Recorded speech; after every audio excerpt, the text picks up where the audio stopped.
नमस्कार।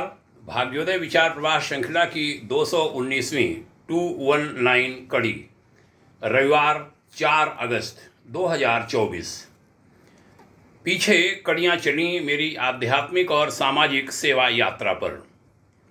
पूरा देश घर बनता चला गया।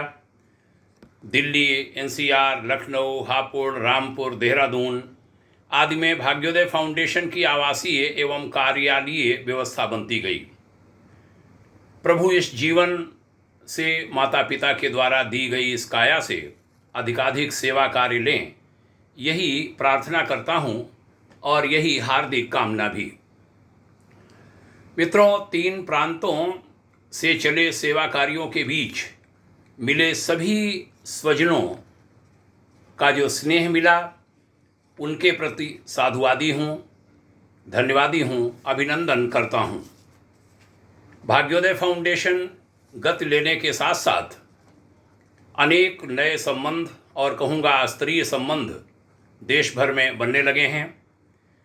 इनमें भारतीय प्रशासनिक सेवा, भारतीय पुलिस सेवा इत्यादि के सीनियर ऑफिसर्स तो हैं ही, युवा प्रशासकों से स्नेह संपर्क बढ़ने लगे और भी विभिन्न सामाजिक क्षेत्र के आम खास लोगों के साथ। इस अभियान में भाग्योदय फाउंडेशन द्वारा सृजित साहित्य सहयोगी बन रहा है। इनमें प्रायः 5 पुस्तकें हैं और वे लोगों के बीच जा रही हैं। मेरे पूज्य मार्गदर्शक पूज्य गुरुदेव आचार्य श्री राम शर्मा जी का विपुल जो साहित्य है, वह साहित्य संपदा तो साथ है ही। आज चर्चा करूंगा कि नए भारत के निर्माण के लिए, भारत को विश्व में अग्रगण्य बनाने के लिए बड़े कहे जाने वाले लोग, विभिन्न क्षेत्रों में नेतृत्व दे रहे लोग बड़े मन के स्वामी बने, बड़े हृदय के स्वामी बने। आज इसकी बहुत बड़ी ज़रूरत है और सच कहूँ इसकी भारी कमी आज आ रही है, दिख रही है। एक दृष्टांत से भारत के भाग्योदय, राष्ट्र के पुनरुदय का यह विषय आगे बढ़ाता हूँ। बात है बीती सदी के वर्ष 1971 की। प्रधानमंत्री इंदिरा गांधी ने एक दिन देर रात नेता प्रतिपक्ष लोकसभा में श्री अटल बिहारी वाजपेयी थे, उनको फ़ोन मिलवाया। अटल जी ग्वालियर मध्य प्रदेश में थे। उनके सहायक भाई शिव कुमार जी ने फ़ोन उठाया। उन्हें बताया गया कि बहुत ज़रूरी विषय है, अटल जी को जगाना है। अटल जी जगाए गए। प्रधानमंत्री और अटल जी के बीच बात हुई। आपको तुरंत दिल्ली आना है, आपकी ज़रूरत है दिल्ली में, अटल जी से कहा गया। साधन था नहीं, सो 20 मिनट में आर्मी का एक ट्रक आया। अटल जी सूर्योदय के पहले पहले दिल्ली में पीएम आवास पर थे। प्रधानमंत्री इंदिरा गांधी जी ने कहा था, देश का जो पड़ोसी क्षेत्र है पाकिस्तान का, पूर्वी क्षेत्र, पूर्वी पाकिस्तान, वो समस्या बन रहा है। हमें तत्काल मुक्ति वाहिनी बनाकर पूर्वी पाकिस्तान के युवाओं को ट्रेंड करना होगा ताकि वे प्रशिक्षित होकर कोई युद्ध आगे संभव है उस समय भारतीय सेना की सहयोगी पंक्ति बन सकें, उनके सहयोगी बन सकें। इसके लिए अनुशासित, सधे हुए और अनुभवी स्वयं सेवकों की बड़ी संख्या में आवश्यकता पड़ेगी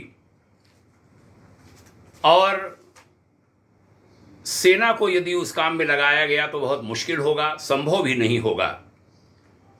हमें राष्ट्रीय स्वयंसेवक संघ की सहायता की जरूरत है।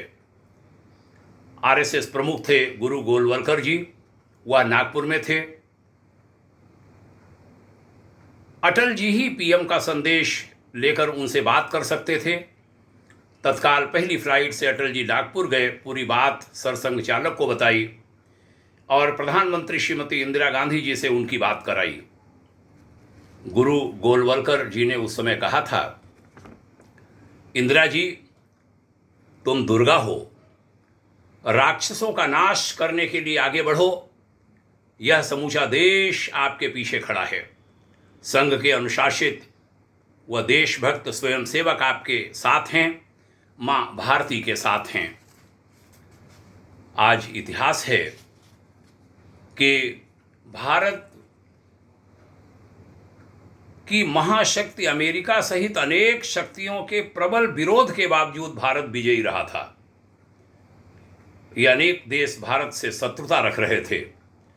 पाकिस्तान के 2 टुकड़े हुए थे और पूर्वी पाकिस्तान से बांग्लादेश बने नए देश को पहली मान्यता भारतीय संसद ने दी थी। मित्रों, आज वैसी सामंजस्यपूर्ण नीति, व्यवहार और सहगमन की कल्पना तक करना मुश्किल है। वह राष्ट्रीय स्वयंसेवक संघ आरएसएस, जिसकी सहायता एक बार चीनी आक्रमण के समय भी प्रधानमंत्री पंडित जवाहरलाल नेहरू ने ली थी, के बारे में हमारे बड़े कहे जाने वाले लोग अज्ञानतावश न जाने कितनी अनाप शनाप बातें कहते हैं और यूं कहूं कि बकते हैं। मैं कहना चाहूँगा कि मैं संघी नहीं हूँ। एक महान गुरु का, हिमालय के एक तपस्वी ऋषि का, पूज्यवर आचार्य श्री राम शर्मा जी का शिष्य हूँ। लेकिन कहना चाहूँगा कि राष्ट्र निर्माण में अहर्निश लगी आरएसएस तथा उससे जुड़ी अनेक संस्थाओं की शक्ति को साथ लेकर सभी को एक साथ आकर दलगत राजनीति को बहुत पीछे छोड़कर साथ आ जाना चाहिए। इस समय इसकी बड़ी आवश्यकता है और सनातनी सोच लेकर के सब आगे बढ़ें। कौन बुरा मानेगा, कौन खुश होगा, कौन नाखुश होगा, ये सब पीछे छोड़कर सरकार की गलत नीतियों का विरोध करे विपक्ष और सही कदमों का समर्थन करते हुए एक साथ मिलकर देश को आगे बढ़ाने, ऊंचा उठाने का उद्यम सभी को करना चाहिए। भाग्योदय फाउंडेशन का आह्वान है कि सब मिलकर, सब एक साथ आएं, मिलकर कार्य करें, देश को, संस्कृति को, मानवता को ऊंचा उठाएं। आइए हम सब यही संकल्प आज के दिन लें। आज 4 अगस्त।